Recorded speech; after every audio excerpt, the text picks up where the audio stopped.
Hi guys, I'm Frida Rahmalia And I am Thesa Restu Apriandani. and we are students of English Literature Department. Hi everyone, today Tessa and I are gonna discuss about a short story called The Happy Prince. The Happy Prince is a short story by Oscar Wilde and this story was published in 1888. Okay, let's go to the summary. High above the city, in the middle of the square, stood the statue of the Happy Prince. He was gilded with thin leaves of fine gold. He had two bright sapphire's eyes, and a large red ruby glowed on his sword hilt. One night, a little swallow decided to take a rest on the statue's foot. When the swallow closed his eyes, something wet dropped on his head. It turned out that it was the tears of the Happy Prince statue. Then the Happy Prince introduced himself. He said that his life was always happy and perfect. When he died and his soul decided to stay in a statue of himself, he could see the suffering outside the palace. Injustices, poverty, and hunger happened everywhere.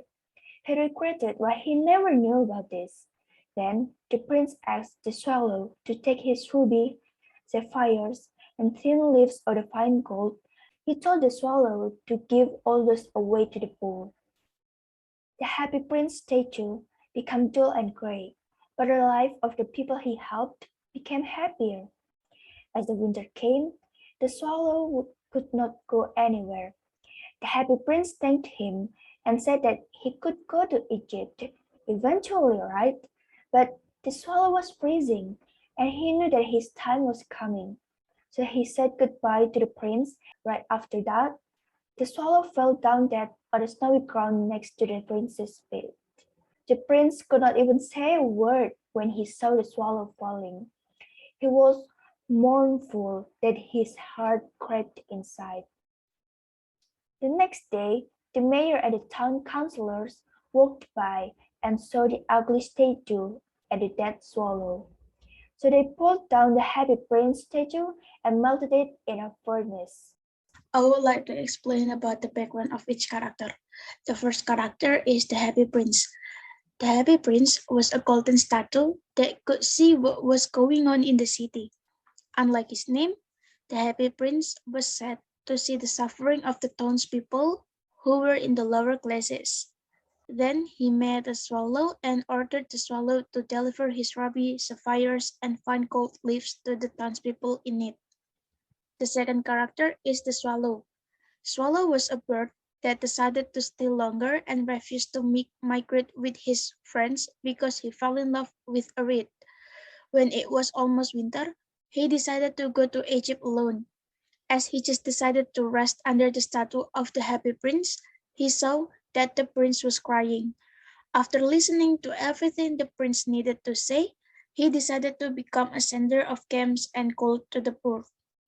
After the prince turned into an ugly and blind statue, the swallow became the eyes of the prince.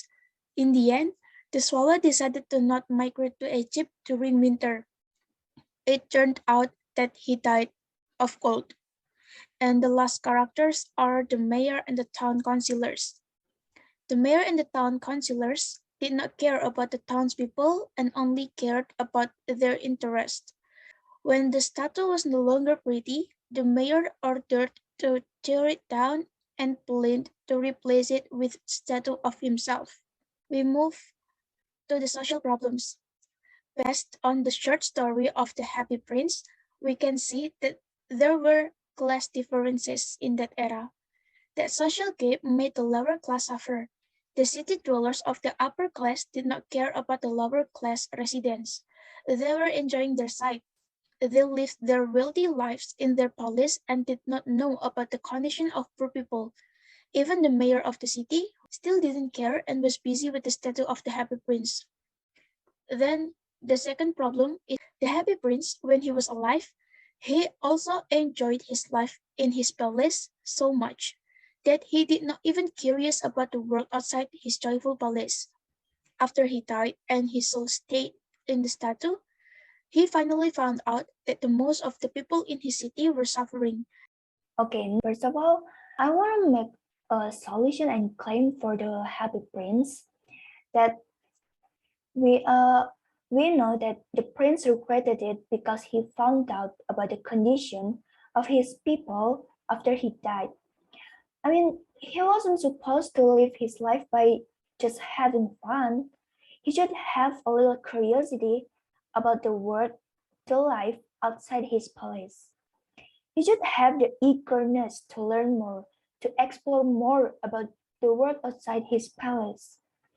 And I believe that if he had a little curiosity, just a little one, about the outside world, he would not regret anything in his life, in his afterlife. He would have helped his people and decreased poverty and hunger. The social life of his kingdom would have been better if he had that eagerness. But I think it is also on the mayor. He seemed irresponsible with the region he led.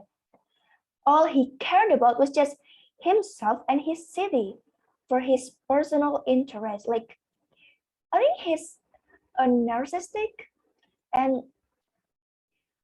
although he knew about the lower class conditions, he still chose to ignore that. He ignored the poverty, the hunger, the death. Like, I think he is supposed to concern about his city and people who live there. The lower class would not have been in poverty and hunger if the mayor took serious action against them. All right, that's all from us. Thanks for watching. See See you. you.